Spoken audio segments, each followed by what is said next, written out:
Tingnan mo, yung mileage na nakalagay is 47,000. 47 na nung 2021 pa. 2021. Tapos tingnan mo to, nung 2023 na, may nakalagay din na ang mileage niya naging 32, 341. So mukhang bumaba. Kaya nga sabi ko, parang kaya nagkaroon ako ng duda nung time na yun. Ano siya? 47,000. Tapos nung nagpa-PMS kasi sila dun sa Joaquin Car Care sa Santa Maria, Bulacan. Nakarating pa ng Santa Maria, Bulacan. Tapos saan mo ito nakuha? Santa Lucia. Santa Lucia. Ang odo is 32,000. Actually sir, ito medyo matibay-tibay na ebidensya na to. Okay. Ito, ayan o. Ito sir, oo, nabangga nga to.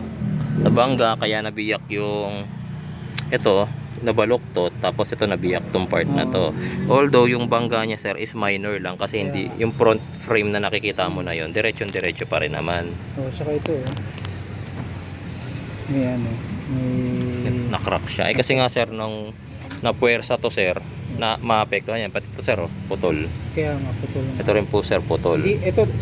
Actually, hindi ko talaga ito napansin. Sabi ko napansin ko to ng time na yan. Hindi ko talaga siya bibili. Oo, putol putol. Pati yun sir, hindi mo na napansin yan. Hindi. Dito ako nag-concentrate sa ganito. Sa ganito na. Although sir, ang masasabi ko lang sir, yes, nabangga to, pero the point na hindi umabot sa front frame yung damage. More or less, ang pinaka na damage dito talaga is the bumper. Yes sir, nabangga nga tong likod. Ayun bumaloktot to Ito sir, natamaan yung frame. Tinamaan yung frame, ayun bumaloktot. Ayun siya. Bumaloktot. Tingnan natin sa kabilang side sir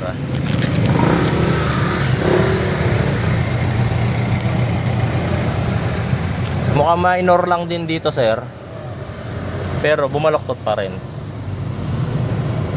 Ano ko naman yung pinagbilan ko, sabi niya naatrasan lang daw. Naatrasan niya.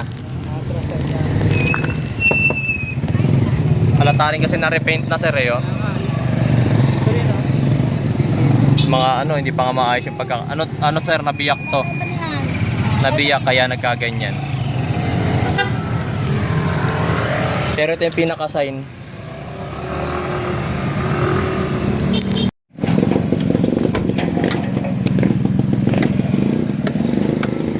Tama nga ako sir. Sir? Ito sir. As in talagang nalukot pala to. Mukhang nalukot to kasi ang kapal ng masilya, hindi na dumidikit yung ko Tingnan mo tong part na to sir. Yan, original. Pero itong part na to sir, sa kapal ng masilya ito, kumakapit pa ng konti. Ito. Kumakapit pa konti. Diba?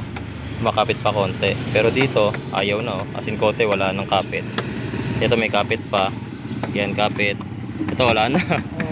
Ang kapal ng masilya rito sir. Kaya mabigat nga itong pinto Ang kapal ng masilya rito sir. Mabigat ang pinto Ito pa yung ilan sa mga signs ng bangga na hindi na nakita or late lang nakita ng ating client. Kita nyo naman, lukot dito sa main rear side niya. Buti at naisasara pa yung pinto, di ba? Declared ba hindi? Hindi. Yun lang ang masakit. Since hindi siya declared. Kaya ko siya kung may mga major accident pa. Sabi niya wala naman. Tinanggal na natin sir. Ayan, makikita mo na yung bangga talaga dito. Ayan. Sa loob. Hindi man lang inaayos Mahihirapan na kasi sila sir ayusin yan kaysa ipa-dent repair nila yan. Talagang masilya magiging solusyon nila. So sa laki din nung mga naging lukot nito siguro, masilya na talaga yung the best way.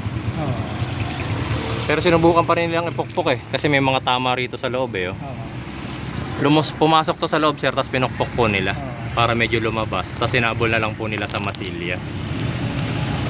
Yun, sa bandang yun yung pinakamakapal sir, ang daming tama doon Ayan sir. Dito talaga siya banda. Oo sir. Dito talaga.